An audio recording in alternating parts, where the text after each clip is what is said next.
ಚಿಕ್ಕಬಳ್ಳಾಪುರ ನಗರದ ಹೊರವಲಯದಲ್ಲಿರುವ ಎಸ್ಜೆಸಿ ತಾಂತ್ರಿಕ ಮಹಾವಿದ್ಯಾಲಯದಲ್ಲಿ ಆನಂದಮಯ ಎಂಬ ಹೆಸರಿನಲ್ಲಿ 23ನೇ ವಿಟಿಯು ಯುವ ಉತ್ಸವವನ್ನು ಈ ತಿಂಗಳ 27ರಿಂದ ನಡೆಯಲಿದೆ. ಈ ಯುವ ಉತ್ಸವಕ್ಕೆ ವಿಶ್ವವಿದ್ಯಾಲಯದ ಸಂಯೋಜಿತ ಸಂಸ್ಥೆಗಳಲ್ಲಿನ ವಿವಿಧ ಕೋರ್ಸ್ಗಳ ವಿದ್ಯಾರ್ಥಿಗಳು ವಿವಿಧ ಚಟುವಟಿಕೆಗಳಲ್ಲಿ ಭಾಗವಹಿಸಿದ್ದು, ಇದು ವಿದ್ಯಾರ್ಥಿಗಳ ಪ್ರತಿಭೆ, ಸೃಜನಶೀಲತೆ ಮತ್ತು ಕೌಶಲ್ಯಗಳನ್ನು ತೋರಿಸಲು ಒಂದು ವೇದಿಕೆಯಾಗಿದೆ. ಆದಿಚುಂಚನಗಿರಿ ಮಠದ ಪೀಠಾಧ್ಯಕ್ಷ ನಿರ್ಮಲಾನಂದ ಸ್ವಾಮೀಜಿರವರು ಕಾರ್ಯಕ್ರಮ ನೆರವೇರಿಸಲಿದ್ದಾರೆ. ಕಾರ್ಯಕ್ರಮದಲ್ಲಿ ರಾಜ್ಯದ ಗೌರವಾನ್ವಿತ ಅತಿಥಿಗಳು, ಸಿನಿಮಾ ತಾರೆಯರು ಭಾಗವಹಿಸಲಿದ್ದಾರೆ ಎಂದು ಪ್ರಾಂಶುಪಾಲರಾದ ಜಿಟಿ ರಾಜುರವರು ಸುದ್ದಿಗೋಷ್ಠಿ ನಡೆಸಿ ತಿಳಿಸಿದರು. ಜೈ ಶ್ರೀ ಗುರುದೇವ್. ನಮ್ಮ ಮಹಾಸ್ವಾಮೀಜಿಯವರ ದಿವ್ಯ ಆಶೀರ್ವಾದದೊಂದಿಗೆ ವಿಟಿಯು ಸಹಯೋಗದೊಂದಿಗೆ ನಮ್ಮ SJCIT ತಾಂತ್ರಿಕ ಮಹಾವಿದ್ಯಾಲಯದಲ್ಲಿ 23ನೇ ವಿಟಿಯು ಯುವ ಉತ್ಸವ ಬ್ಲಿಸ್ ಬೀಟ್ ಆನಂದಮಯ ಅಂತ 2024 ಈ ಹಬ್ಬವನ್ನು ಆಯೋಜಿಸಲಾಗಿದೆ.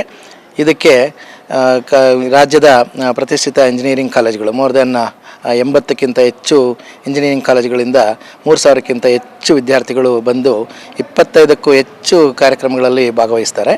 ಸೊ ಇದರಲ್ಲಿ music, theatre, dance, fine arts, literary ಅಂತ major 5 events, under each 5 events ಮತ್ತು ಸಬ್ ಇವೆಂಟ್ಸ್ ಇದ್ದಾವೆ. ಅದರಲ್ಲಿ ಒಟ್ಟು 25 ಕಾರ್ಯಕ್ರಮಗಳಿದ್ದಾವೆ. ಸೊ ಅದರಲ್ಲಿ ಒಂದು 3000ಕ್ಕಿಂತ ಹೆಚ್ಚು ವಿದ್ಯಾರ್ಥಿಗಳು ಭಾಗವಹಿಸಿ ಕಾಂಪಿಟೇಷನಲ್ಲಿ ಅದರಲ್ಲಿ ಪರ್ಫಾರ್ಮ್ ಮಾಡ್ತಾ ಇದ್ದಾರೆ.